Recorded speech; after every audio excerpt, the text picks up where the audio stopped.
Spoiler warning for the first 3 episodes of the show we're covering this episode.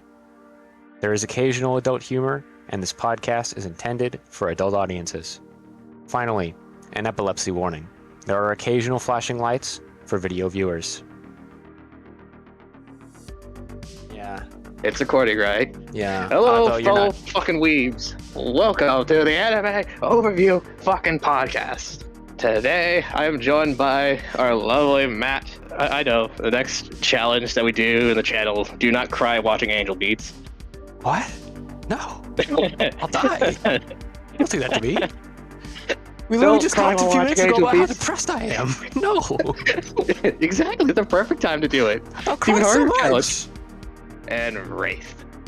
Management doesn't want you to know, but the bugs on Hoxies are free. You can just take them. I have 70 Steves in my room in the rig. What the fuck are you doing with the bugs? Steve is friend.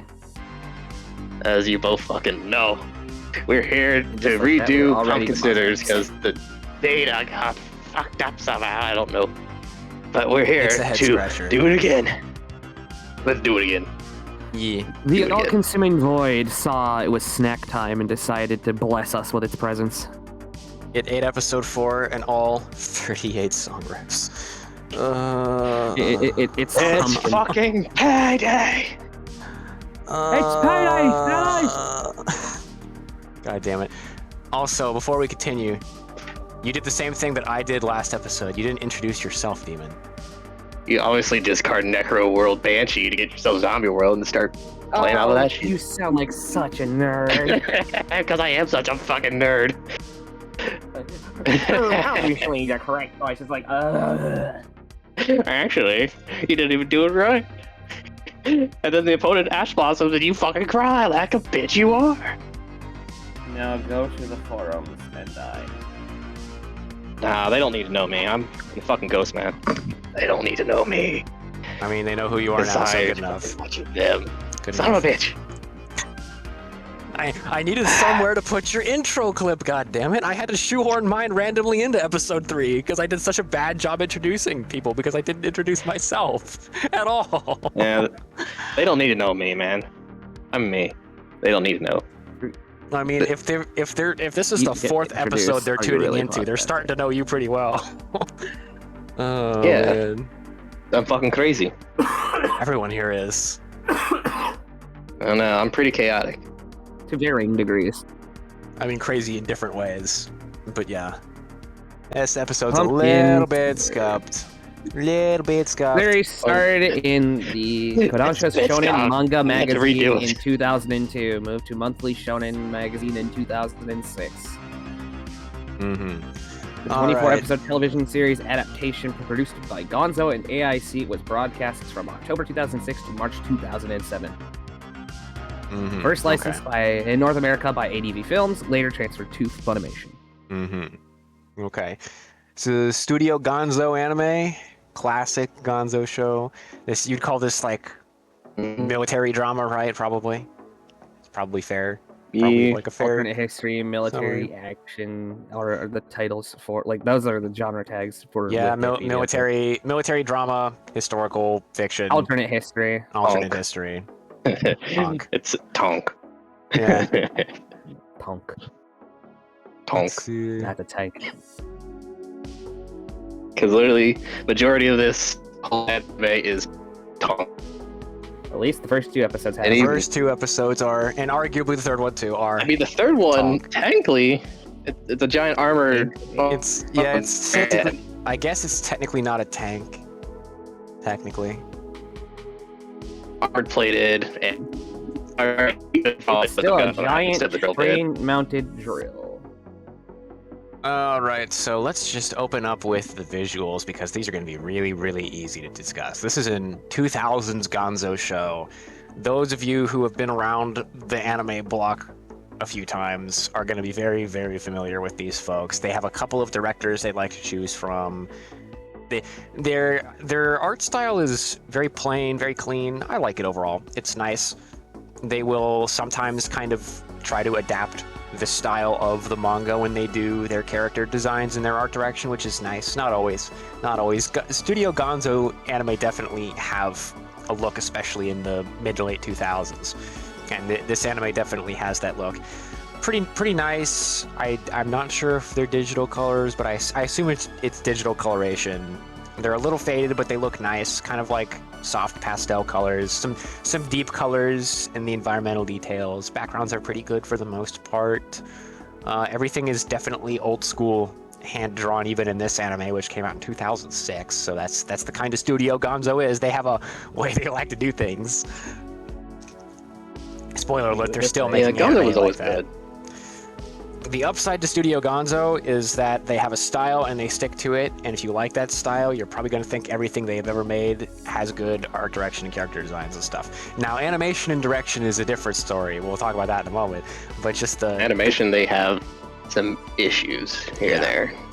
Issues as in they don't hire in-between animators sometimes, it feels like. I have seen some 4-frame shit in Studio Gonzo anime sometimes, and that is like... almost not animated. So the other thing, Gonzo was one of the very first to kind of widely adopt 3D CGI, and this anime has been one of the least offensive in that regard.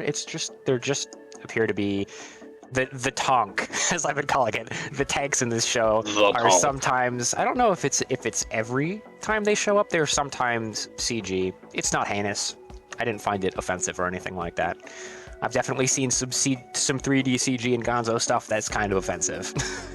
This one's not too bad. This one's not too bad. But Gonzo definitely leans on the budget side of things, and we're talking about Gonzo instead of just Pumpkin Scissors because, quite frankly, this is extremely, extremely through and through Studio Gonzo anime, down to the fucking color design. Very Gonzo standard, which again is not a bad thing. What I will say, spoilers for all future Gonzo shows, like from 2004 onwards, they all look exactly the same stylistically. They're still, whether you like it or hate it, they are still doing the kind of budget, medium effort, hand-drawn animation, sometimes with the budget frames. They're still doing that. The most recent Studio Gonzo anime I watched was a Netflix-funded one called 7 Seeds. Don't recommend that. But that's the most recent one I've seen. It's pretty oof. The visuals are not why though. Yeah. But it's pretty oof. But I shit you not, 7 Seeds looks like a slightly upscaled version of this anime, and in some ways, honestly, it looks a little bit more budget. So they are still, Studio Gonzo is still doing the same thing they have always done. like them or hate them. You know what you're getting into when you watch one of their shows. Now, direction for this one, let me consult my notes here because again, this is a re-recording. The first one got fucked up, sadly. But it got deleted with my hopes and dreams. It did, yeah. I unironically did gain like 20 points of depression from that. Yeah. Oh man. It can't go any higher, man. Your depression's already there, it's max. It can't go any higher. Oh, don't say that. It can always get worse. Always. Don't say that. No. Things around you can. Depression cannot. I don't know if that's a good thing or a bad thing. Holy shit. Yeah. Alright, so let's see.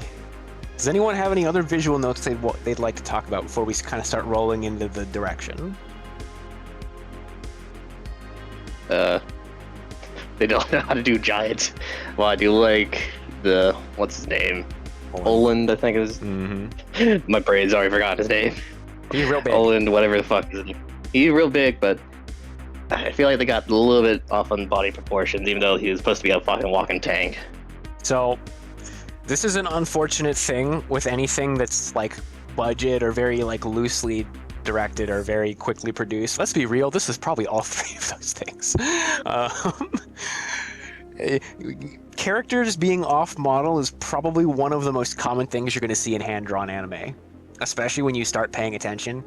You're going to see off-model characters, especially when they're not like front and center in the shot. They're going to be off-model a lot. Like if you want to do a drinking game that may or may not kill you, go watch Demon King Daimao or don't. You're gonna need alcohol for that one. Let me rephrase that. Watch that on the highest I actually really like speed. that one. But that's because of waifus, though. Okay, you're allowed to like the waifus. I actually like the cast of that show for the most part in general. I actually like the cast. Yeah, I was also one of the ones I actually watched dubbed. One of the few. The dub is also good. another one that I watched They dubbed. just literally lost the script in the middle of the show. I want to say it was episode 6 and 7. Could have been. That was. Yeah, no, they I need to just get a clip of lost that it. before it gets lost to the annals of time or whatever, because I'm sure those voice actors wish Fucking those episodes Amazon would get again. lost. But there's probably clips of it online. Yeah, no, another one that if I has had to horrible guess. pacing. Oh my god! Where it just kind of jumps to the end. Brando, that is the first show I've ever watched that received a 1 out of 10 in pacing from me. Not for me, but yeah. Even Regios pretty scored bad. higher than that. I think Regios was a 2. Regios had definitely bad pacing, but really yeah, bad. DBK DeMaio. That one was. So I also waifus need to a lot. specify, Daimao is only like the second or third thing I've ever actually finished that sandwich food me. It didn't. And not only did it sandwich food me once, it actually sandwich food me twice before I finally finished it. Oh shit. In terms of sanity damage, that's probably the worst thing I've ever seen. In terms of how much it hurt me. Oh man. Yeah, you want to know? There was another anime that I actually had my first sandwich because normally I can withstand a lot of bullshit before I'm just done. No, fucking, it was, what was it, a regular high school or something like that? Mm-hmm. The second Oh, boy. season. The second season of that where they just completely, because, the first season had a bunch of RX and shit. That was really good. And then second season's like, dear God, what the fuck happened? They lost the entirety of the plot. Oh man.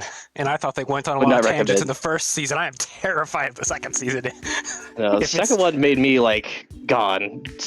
Give me a sandwich and a beer. I'm I'm done. gonna need it. Oh my god. Jesus Christ. That's what I imagine Shield Hero Season 3 would probably do to me.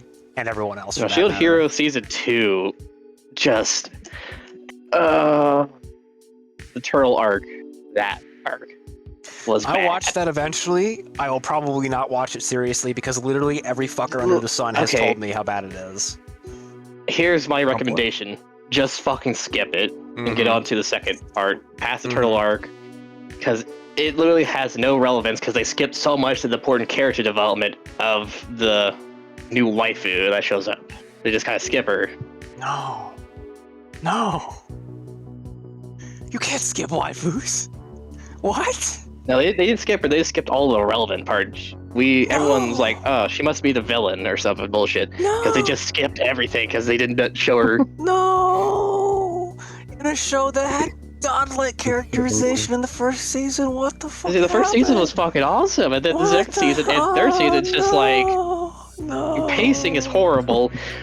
I mean, the second season, the Japanese or whatever the fuck that second arc is, that arc actually is good because they got kind of back to the point. And then third season, it's right back to, dear God, what the fuck? So is like going half on. of season 2 is okay, and the rest is probably skipped. Yeah, the worthy. second Jesus. half. The second half you can watch if it's good. So it's just like First Sword Art half Online, where you only watch part of season 1, and you watch the very end of season 2, and that's all you should watch. You literally watch the first, like, 3 or 4 episodes of Sword Art Online, but that's usually where, until it starts getting weird. I mean, I think Mother's Rosario arc is watchable. I don't know if I'd call it good, but I think I've it's suffered through all of watchable. Sword Art Online. It's Oh, you've seen all of it? Different. Even the Yes. new shit? Oh, you poor Yes. bastard. I'm so sorry. Why would you do that to yourself? because I like waifus, and Sword Art Online is majority waifus, just not It's big titty literally a ones. harem show. Literally a harem show. It's gonna have waifus for days. It's basically its reason for existing. Oh my gosh.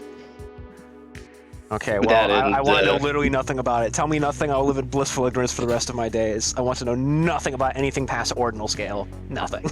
Tell me nothing. Yeah, the ending was, or the current shit, just was depressing. Oh, now I really, really don't want to know. Even less than I did before. Like, it's bittersweet, but just, I think that's the best way to describe it. Yeah, I can guess. I've seen enough Reki Kawaharu scripts to know how it probably ends. Oh man, that was a huge tangent, but honestly, that was one of the better tangents I think we've went on because it was actually about anime. I think. Yeah. How about I know the next challenge that we do in the channel: do not cry watching Angel Beats. What? No, I'll die. Don't do that to me. We literally just talked a few minutes ago about how depressed I am. No. Exactly. It's the perfect time to do it. I'll cry so much. Oh man, it'll just be between you two because I'll cry immediately, like a little bitch. I've just been over here vibing, not saying a damn thing, and I'm just hearing a mental breakdown. It's great. Matt having a mental. Oh my goodness! Just don't think about it. Just try your hardest not to think about it. I'm trying to not think about it. You're making it difficult. Yeah, don't think about it. Don't think about all of the lovable characters in Angel Beat. They'll totally go. We're losing the plot. Yeah, it's okay. I'm trying to steer it back. Brando is just being his chaotic self and challenging me to a cry-off that he knows I'll lose for some reason. Or how about every time there's a loot scene in the Sister, the Trinity, the Testament, or whatever the fuck that's called. Whatever, there's a loot scene, take a shot. Oh my god. You'll die of alcohol poisoning. It would have to be a shot of something that's like 20 proof or less, because anything more would kill us. Take a shot of water so you don't die of alcohol Anything more would kill us. Oh man. It's not the lewdest show in existence, and in fact there are long stretches of not lewd because it's a battle harem show. Which there's good ones of those. It proceeds to flash tits every 5 seconds.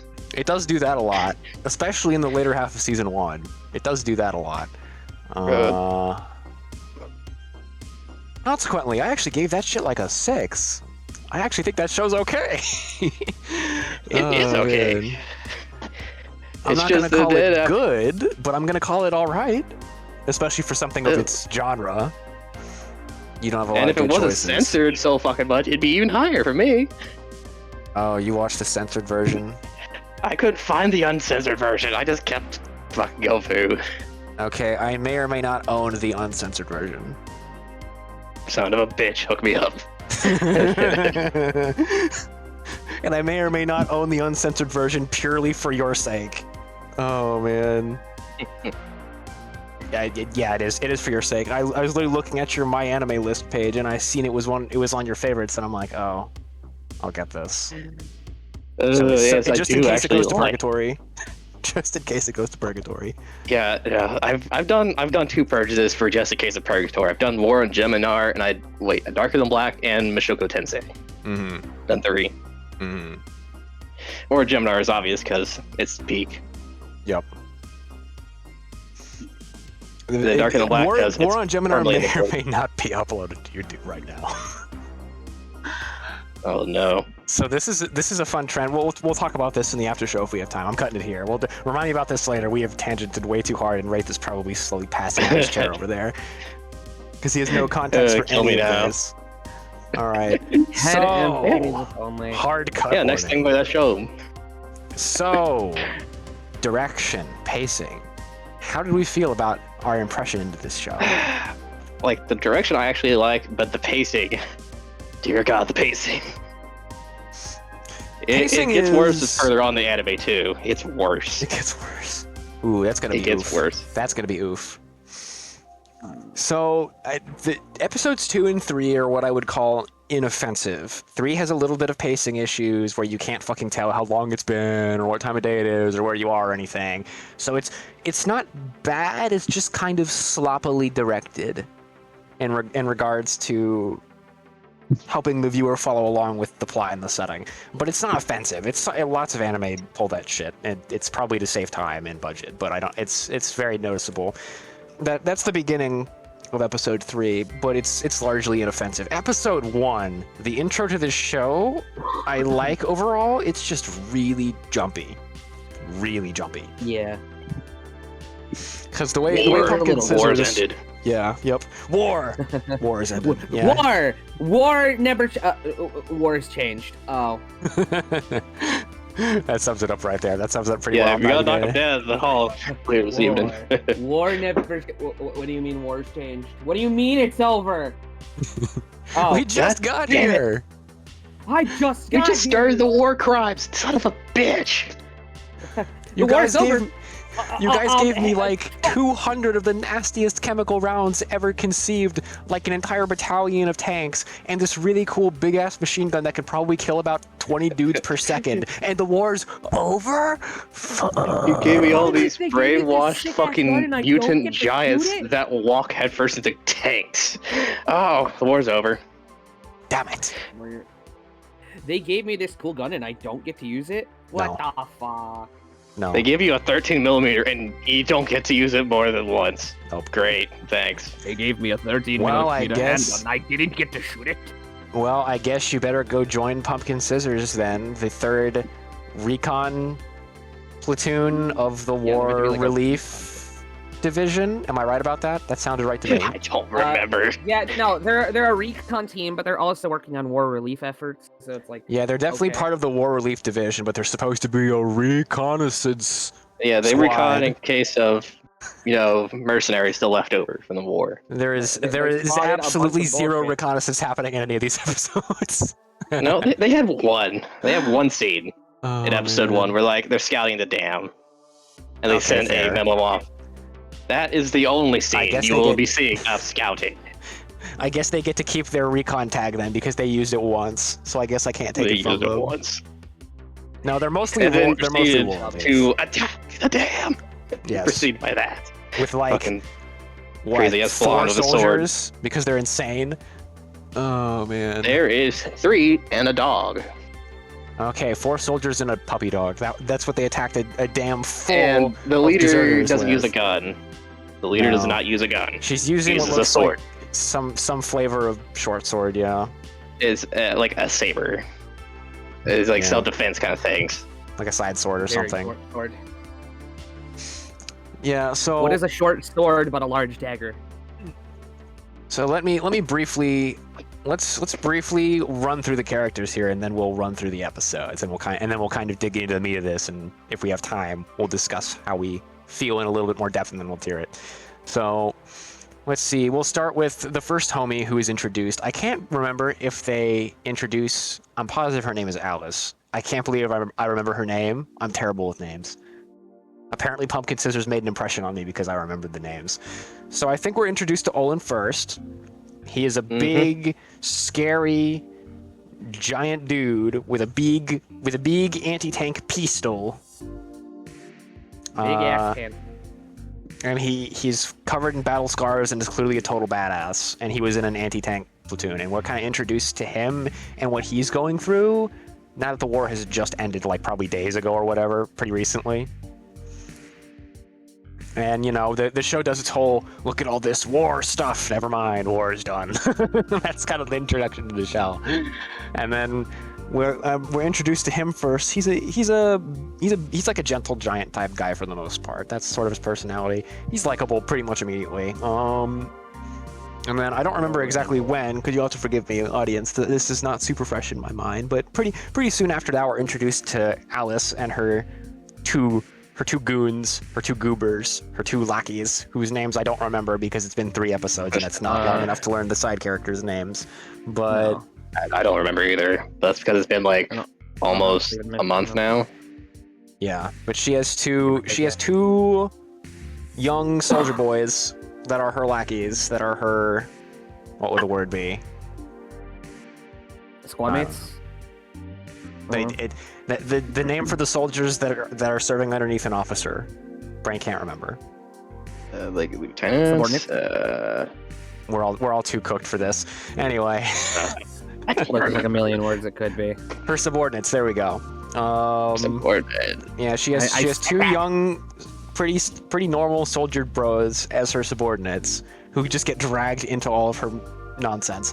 But we get introduced. Womanizer. Yeah, kind and of. the shy guy, the nerdy shy guy. I mean, he just seems kind of normal to me. We'll see what they do with him later. But they're both there. I assume we're gonna get more characterization for them. All we know about them is that they're actually pretty decent dudes because they're loyal and they're pretty fucking brave, and those are good traits to have in a soldier. But we get introduced after Olin, the gentle giant anti-tank soldier. We get introduced to Alice, who is a young noblewoman who has formed this pumpkin scissors squad to go do war relief effort things. She's pretty boisterous. She's energetic.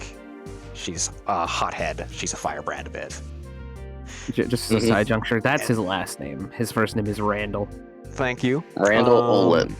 I think they were just calling him Olin in the double lot, and that's why I remember that. That would make sense, yeah. But yeah, Alice is the leader of the Pumpkin Scissors. She's the blonde that's in orange that has the little sword that she can actually use to her credit. And yeah, she's a bit of a firebrand. She's both kind, but also really fiery at the same time, and also has the survival instincts of a honeybee directly next to a bear that has just been stung. She acts like she's a honey badger that she could take on everything. Honey badger lady is probably a good way to describe her. Yes. Unfortunately, she doesn't have the hide nor the claws to actually do anything with that. Well, to be fair, unless you're playing Far Cry, a honey badger's not going to tank a tank. Oh god. So you fucking must. Well, look, I had to specify before someone said in the comments, but what about the honey badgers in Far Cry? Shut up, I already know. That motherfucker's tank RPG fucking stuff and shit. The fucking explosive on. So anyway, as long as you're not in the Far Cry universe, honey badgers are not going to tank a tank. And neither is Alice. And that's the second thing she does. Is literally... Yeah, she tries. What's that? A tank? Let me draw my sword to fight the tank. Is literally issue a challenge to a whole-ass medium battle tank. Like a maniac. Like, she's... Her heart's in the right place. 3 soldiers. But her brain otherwise. She's definitely very reliant on her men to keep her out of trouble and out of dead, quite frankly. Look, man, I don't want to say that the blonde stereotype fits here, but it is oddly convenient. It kind of does. I would say. She lacks the common sense. So if you like fiery blondes that might be mildly suicidal, you'll love her. Oh my goodness. Seeing how we're coming off the heels of Saris, or no, that was free rent, but still, Saris though. We had Saris, and then we have this. We have police girl, and then almost turned into the literal sense, blonde bombshell. Yeah. She nearly dies to a fucking tank. Yep. Yep. And that happens almost immediately. Great start, honestly. So Alice. She's kind of a slow burn character. Some people will find her likable just because she's brave and because she's kind. She definitely gives main girl energy. She definitely feels like a heroine for this show. However, she's gonna rub some people the wrong way because she is a little too fiery and a little too gung-ho, mildly suicidal, you know. The works. But she's for me, from where I'm sitting, she's looking like a slow burn character. Like because she does get some character development, especially in episode 3, but it's very gradual. Like it's you can notice it if you're paying attention, but her character development through these 3 episodes is very, very gradual. It happens slowly. She's also, I will note as well, she's young. She's a little immature even for her age, I would say. She's a bit naive to things that are going on in the world. She's not necessarily super good at relating to or understanding people. She's just a woman with a mission, and sometimes that kind of backfires. By sometimes, I mean oftentimes that backfires right in her face. So I say sometimes. I'm pretty sure that happens all 3 episodes. But anyway. She struggles. She struggles, indeed. If you find her struggle endearing, you'll like her a lot. If you don't, you may struggle through this show until she starts to become more developed. But overall, I like her. I think she's pretty well written, if a little bit insane. So that's pretty much it for characters. There aren't that many. There's a bunch of side characters, too many to name off, honestly, for this podcast. The doggo's the best boy. Yeah, the doggo's the best boy. He got a 2-ranked demotion for biting a guy in the head. Which is pretty funny. Oh my goodness. So let's quickly, because I don't know how long I'm going to get to be here. This poor episode is getting scuffed a little bit due to my time issues. But let's briefly go through the first 3 episodes. So episode 1, we have the third recon, the third recon squad, challenging a deserter chemical warfare tank platoon. And ultimately the chemical warfare platoon does commit a pretty fucking heinous war crime, make a whole bunch of people sick, and they have to go get the antidote. And they not do. Even just sick. It's not just that. They and we see that acid shell. And we see that Olin they is a just dropped total acid badass. On all these fuckers. Yeah, and we see that Olin is a total badass, and he 1v1s this tank and fucking wins because he's a badass. Definitely not any lore implications. Yeah. And ultimately they get the antidote, and a whole bunch of tank platoon fuckers either get blown to the wind or they die. The commander, who we don't know a lot about but is a reasonably interesting antagonist, dies spectacularly, as he probably wanted to be honest, and probably went off to Valhalla or whatever, even though he committed war crimes. Maybe he just went to hell instead. But Hell sounds good. Yeah, hell sounds good. Yeah, so, after all, using chemical warfare. Yep, and Olin joins up with the Pumpkin Scissors, because obviously he was not originally a member. He's just a nice guy and decided to volunteer his services for no pay or anything at all to help people. So there you go. That's some protagonist energy right there. Episode 2 was worrying me a bit.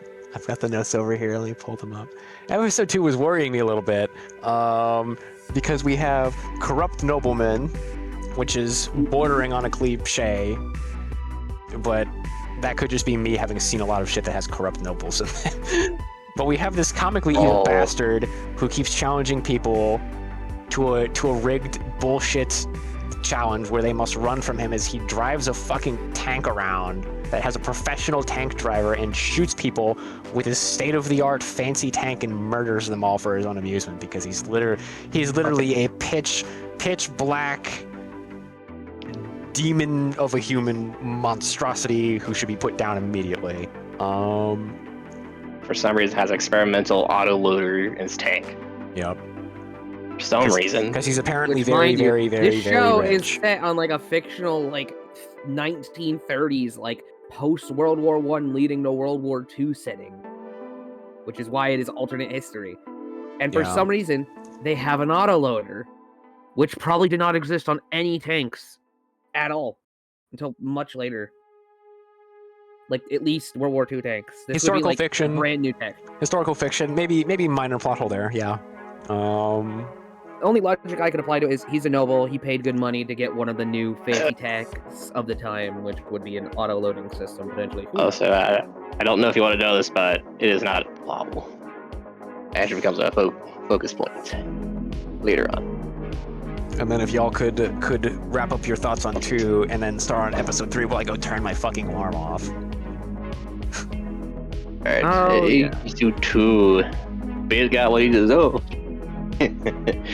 Biz got what he deserved. Overall, funny.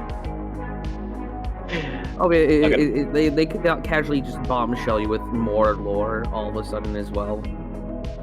Oh yeah. Turns out she's actually a noble. It's like, oh, okay. She's a noble. Olin takes another tank shell to the face. You know. No big deal. Low diff.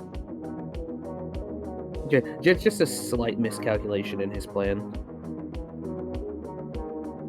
The man keeps getting hit by tank shells. And it keeps coming back Although up. he didn't take it exactly to the face. No, the side of his face, but yeah. Side of the face, or did he block it with his cloak? That was the first episode with the acid round. He blocked it with his cloak there. I could not exactly recall. Yeah, it's been like a month. This is hard to do because I don't remember. I got the memory of a goldfish. I think we all do in a way. Well, to be fair, it's been a hot minute. I pulled the notes up for a reason. Yeah, This is why you take notes, in case of sudden deletion. Yeah, I didn't think I would need it. episode 2, honestly, for me was definitely a rough spot in the script. It's not horrible, but it wasn't super great. It's kind of if you're a particularly critical viewer, you're probably going to consider the way this one plays out an ass pull, because Alice just uses her nobility as like a reverse Uno card, or like a counter, or like a hand trap to counter evil nobleman's trap, and so the maids just work with her instead, because she's like, I too am a noble woman. You should listen to me instead. You don't have to listen to that guy. You can listen to me. And they're like, oh, okay. And then they all and then all the murder maids turn their guns on him instead. And then at the end they go off and have a good, nice, happy ending and stuff. Yeah, that Orgy. I guess it depends on your definition of a happy ending. God damn it, Demon. Talking about happy endings, I didn't know this is a massage parlor. It is literally a harem of murder maids. We can't blame him, guys. We cannot blame him for thinking the way he thinks. It's literally a harem of murder maids. We can blame him. I'll leave it up to the audience to decide what they want to do. They could try, but they ain't gonna stop me. So I will briefly point out here, this is twice now that Alice has got them in a ton of trouble, gotten her men shot at a lot, and made Olin have to fight a tank to bail everyone out. This is the second time in a row that's happened, and I was getting worried. I was worrying for the script of this show by this point. And on top of that, this is the... He's hit the metaphorical mental staircase. This is the second episode with a fucking deserter tank in it. The second episode where Olin has to fight and basically defeat a tank again. And the second episode in a row where Alice gets them in a whole bunch of trouble again. I mean, is it technically a deserter if it's just a corrupt noble? Yeah. If he's got a tank and soldiers and he's using them for non-military and non-sanctioned purposes without orders, you're by definition deserting. I don't even think he had soldiers though. It's just that he did not. Then his he's mate. just got an illegal tank. Operator. Then he's just got an illegal tank. Yeah, I'm not gonna stipulate on that too much. That whole tank situation is a little bit plot holey, looking a little bit Swiss cheesy from where I'm sitting. Probably a minor plot hole. He is the commander, the gunner, and the loader because there's an auto loader.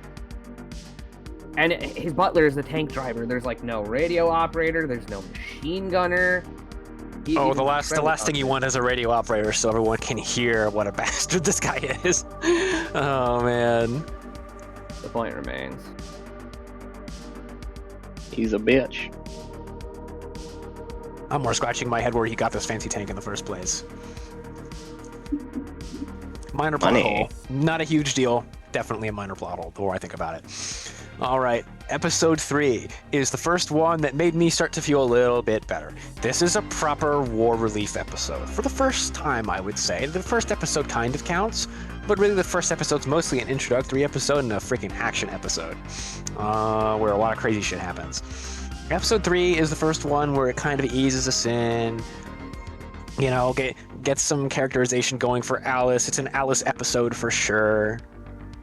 Like Randall's barely does anything in this one. It's an Alice character episode. Yeah, it's an Alice character episode. And I liked it. I liked it overall. I thought it was good. The direction was not spectacular for this episode.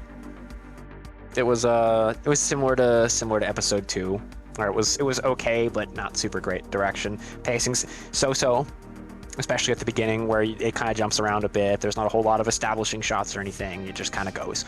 It just kind of takes off. Oh man! But we got the war relief squad doing some war relief. They're on a train. They've got a big old construction drill. No engineer to maintain or operate the drill, which is an eyebrow raiser and probably a minor plot hole again. But they've got a big old, pretty nice actually, professional grade drill to help fix a really important tunnel that collapsed over here. They're doing actual war relief. They're fixing a tunnel that got shelled out in the war. That's good. That's good. It's not introduced super well, but once we're actually in the setting and we actually start to get into the meat of the episode, it's pretty good from there on. It's pretty good from well paced, pretty well directed. And Alice has to convince the locals to help them fix this tunnel for their sake, but also just for the just because it's their job and they need this tunnel fixed so people can use it and stuff. Very normal civil service type work. And the locals do not want to do it because they got screwed the fuck over by the military when they built the tunnel in the first place. So very understandable motivation The there. Empire. Oh, yeah, don't forget the subplot there with her trying to get over being a rich bitch. Yes, that too. Yeah, The veil is kind of lifted for Alice in this episode a bit, where her spouting virtues and being nice works on exactly no one except the child. Yeah. And ultimately, Yep. Ultimately, bravado and camaraderie are what win the local townspeople over. It's a pretty straightforward episode. It's pretty good overall. I liked it. Not a lot to really say on that one. Yeah, I mean that's not a bad thing though. Not a lot to say in the context of a critique is probably a good thing. you don't want to have too many things to say because I mean some of those things are probably going to be negative. So minor plot hole. Character development. Oh shit. You good? Nah, I'm playing Hollow Knight in the back and I'm fucking up parkour. Of course you are. You're trying to play Hollow Knight while you podcast. Of course you're gonna fuck up. Oh man. But those are our 3 episodes. This remember there was a nitpick that we absolutely covered, and I have to bring it up again. The sound design for the anti-tank pistol. That fucking thing's awful. Oh yeah. Oh yeah. That's it rough. Sounds like a Halo plasma pistol or something. I'm sorry, is this supposed to be like a 1930s or is this supposed to be, space travel? The 2930s. This is like this is 1930. And we have this a space alternate plasma history pistol. post World War I at least. Now, giving your male lead a cool gun that shoots special bullets and is badass is fine. Giving him a questionable gun that's very powerful but sounds like a weird 1990s laser pistol is pretty questionable. If you're gonna give someone a big gun, you can make it sound kind of sci-fi or like mystical or whatever if you want to. Like this is anime, no one cares. It's fine. But if you're gonna do that, at least if it sounded conventional, it needs to sound like a big fucking gun, not like a pew. Because that's what it sounds like. Yeah, when you see a giant, basically handheld, almost 50 BMG pistol kind of deal, you expect like a boom, not just a. If they fail to sufficiently explain that, that's a minor getting into a moderate plot hole right there. If he just has a special sci-fi big bore pistol just because, that's definitely counts. I'm pretty as a sure they plot literally hole. said it was like a 13 millimeter, which is a bit bigger than a 50 caliber. I don't think they say in the show. We looked it up. we looked that up, I believe, but it's effectively a 13 millimeter handgun. Yeah, it's a big fat pistol. It's effectively a handheld 50 cal. Yep. Loaded my goodness. pistol. So. Is there anything else that we need to bring? Not really. This one's pretty straightforward. Not a ton of shit happens in these first 3 episodes. The pacing's a little slow, but not bad. Honestly, having a slow pace is not a bad thing. This is supposed to be anime overviews. We do overviews here, and that's fine. I think it's perfectly fine. Let's hear this bitch. Yeah, let's hear this bitch. Let's hear this Time. bitch. Dice boy. God damn it. Okay, remember everyone, Wraith Metal. Matt, dark blue, because he's depressed as fuck. And I'm light blue for some reason, but alright. Let's see, the dice say... Wraith 8, or not, that's me 8. What the fuck? 16 for Wraith, Matt a 2. Oh, Holy reverse shit. order. Okay, something happened. You actually get to go first. Wow. All right, I've got it up Is it for you nice right to- here. Let me swap it over in the thing. I gotta swap it over in the thing. Oh boy, oh boy. Okay, oh we're boy. good. Tier time. I believe I vaguely remember where I placed this, and for the reasons that I did. I sort of remember, but it's been a hot minute. So, I believe I had placed this as actual plot, because there is a plot line, Mm-hmm. and it does follow the plot line pretty well. But the only other things I listed it for was the poor pacing and how it was a little messy with some of the smaller details. Mm-hmm. But beyond that, I believe that is how I have ranked this. And I would still agree with that ranking. It's still pretty good. I think it's still pretty good, all things considered. Just has a lot of small nitpick things that I have. Yeah, just rough around the edges. Yeah, as Gonzo anime tend to be. Yeah. Rough around the edges, but I like it. Yeah. Okay. Sweet. Nice and simple and clean. So it was Demon. You're next. Next one, I say actual plot 2. It has a good plot when it sticks to it. It poorly paced, and I also want to put that under a unicorn. 'Cause, Mhm. You know, it's a war relief anime. Mm-hmm. That shit's Yes. pretty I fucking remember. rare. That was another thing we had mentioned last time. Yeah. That- Yeah. In that alternate shit's- history, where it is placed in history, is also a very not covered subject either.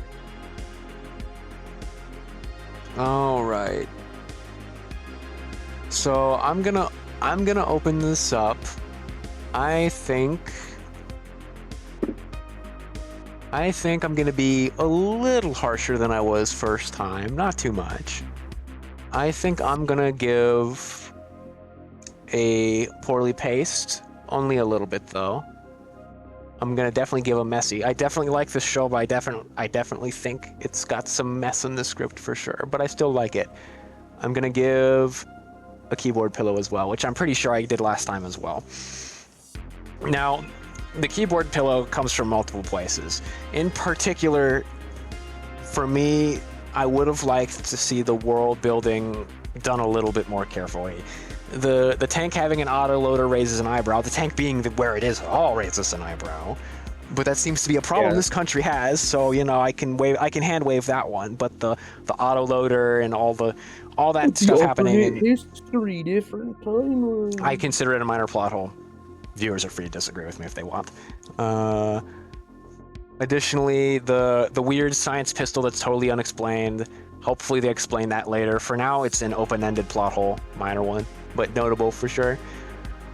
And there was something in the third episode as well. Oh, right, the drill doesn't have an engineer. That was probably overall the worst example, to be honest, of writing being a little All right, we bit expect lazy. you to know how the drill works, and for some reason they know how the drill works, and they don't have an engineer on They know hand. how the drill works. Or The the drill drill. didn't have a key. I'm pretty sure 1930s cars had car keys. Correct me if I'm wrong, but I'm pretty it's a sure giant 1930s drill. cars had car keys. So this drill probably should have had a key. Not necessarily the soldier's fault, but it should have had one. And no one was watching it closely, which that's a little more believable. There aren't that many dudes. But the fact that this thing did not have any kind of engineer or someone to look after it is absolutely unfathomable Like no to me. safety precautions at all. I would call that, because it's only one episode, so I can't possibly label it more than a minor plot hole. That's blatant. That's just a blatant hole in the script. They weren't thinking about that one. Oh man. So I'm a little harsher than my co-hosts, but just a little bit. Just a little bit. Overall, I like it. I worry a bit about where this show is going to go as it advances, right? I'm not sure if this is hovering around like 6 out of 10 territory once we get through everything, depending on how the writing and the script holds up, depending on how the pacing holds up. This could be still worth a watch, I would say, but kind of rough, as a lot of Gonzo shows are. Or it could be pretty decent. You could be sitting at like 8 out of 10 territory if this does well. I couldn't say which. I'm a little bit worried. But overall I feel pretty good. Demon! Roll for outro, brother. Okay. Boom, come here. Time to roll for dice again.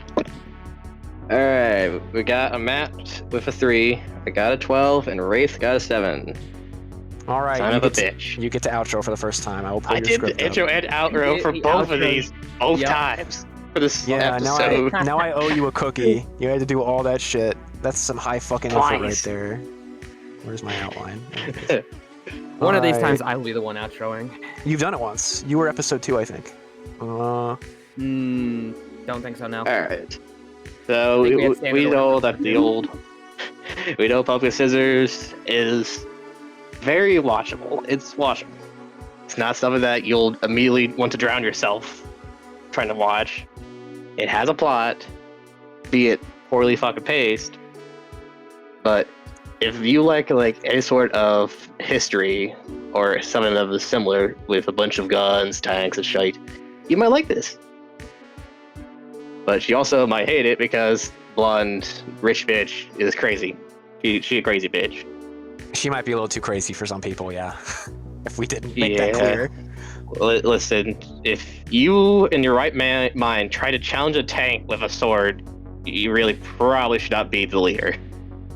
You really should not Lesbian. probably not be alive if the world's feeling fair on that particular day. Also, how did she get up to her ranking? Like, How do you if think? this is what her norm is. Oh, yeah. She fucked someone. No. No. She paid. She No. a rich bitch. She's just nobility. Nobility. Yeah, rich bitch. Yep. That would be my answer for that one. And that did happen. The I family don't remember has which a military militaries it was in history. World War One, but a lot of them assigned rank via caste. The Via, family via also had nobility. military history, so there was probably also some influence from that. I would like to hope it was more that, but this military is looking kind of corrupt. We'll get to see more of that, I'm sure, for a bunch more episodes. Alright. You can break. And also, thank you, Matt, Wraith, for joining me for this suffering of Take 2. We all know we were kind of dreading it because we had a good first go, but kind of sad. That's all right. Also- I feel good about this one as well. Yeah, thank you, the old Carl Casey from White Bat Audio, for getting us this good shit. The good Yep. shit. The legend himself, one of the very best background music artists and just royalty-free artists in general. We're very appreciative of you, Carl. You're a Chad, and you have been a huge help in these projects. So thank you again. I think is it my turn now? I think it is, yeah. No, it is my turn. It's your turn That's now. right. Do it. Okay. So, Pumpkin Scissors. If you're a fan of military type shows, maybe a twinge on the alternate history, because that's what this show follows under, you will likely enjoy this show. It's well worth a watch. Go see if it's up your alley of show. If it's not, then that's unfortunate. I'm sure you will find something in the sphere that you will enjoy. There's not much else I need to say in terms of advice. Give the show a watch. It's worth it. Once again, thank you to my fellow co-hosts for providing actual insight, unlike myself sometimes. And again, thank you to Carl Casey at White Bat Audio for providing us with the means to have actual background music for this complete nightmare of a production. It's only a nightmare I because we believe- had to re-record it. Even when we do it the first time, it's a nightmare. Don't get that wrong. 3 backups. I believe that is all I have to say. every so, podcast. 3 backups. 3 different drives. Every podcast. God damn it. It's a I believe that hard leaves learned us lesson right with there. you, my It's- friend. It's gonna really, that's gonna really hit me later because I have to re-get all that background music. So I accidentally deleted it like an idiot. God damn it. Yeah. All right. Finish strong. Finish strong. Okay, I'll try. Oh, Do no. your best, I guess. Don't be a bitch. I can probably manage that much. All right, everyone. We did Pumpkin Scissors. We did it twice. I'm really sorry about that. But here we are at the end once again. This is a really interesting anime. It's a little rough around the edges, as Gonzo shows tend to be, but overall, this is one of the better ones I've seen. I've seen a handful of Gonzo. This is a good one. This is a good one. I have a feeling the source manga was probably pretty good as well, and has none of the pacing problems because it's a manga. So, you know, they're both probably worth a look, I'd say. This one in particular, if you like your military drama shows, like a lot of you mecha fans I know are like me and you also watch a lot of military anime, you'll probably like this one. It's a pretty reasonable contender. There's a lot of intrigue going off these first 3 episodes. Now that we're kind of through the intro of the show, which was a little rough because there's a little too much talk. But now that we're past the talk. Yeah, too much. Now that we're past the talk and getting into the meat and potatoes of the script, and it's probably starting to get into some potatoes. Now we're starting to get into some actual proper story arcs for this anime. I think it's got good potential here. I think it's a pretty safe recommendation. I'm not sure how I'm gonna feel about it when it's over, but I definitely think it's worth watching from these 3 episodes. I liked it a lot. Y'all military boys will probably like it. Y'all that like your fiery, passionate heroines will probably love this. Yeah, it's good. It's a good show. Had a good dub. We all like the dub, I think. Yeah, I actually wonder if you actually like the dub, and I'm more of a sub guy. Pretty good. Yeah, I bet this was a Funimation dub. I tend to like a lot of those. Yeah, no, generally Funimation does not. Well, it was originally made by the other company, but then transferred. Could be. What would it be? Would it be an AIC dub? Can't remember. I believe so, we said it earlier in the episode. Oh man. Yeah, I'm not sure who to credit for this dub, but yeah, they did good work.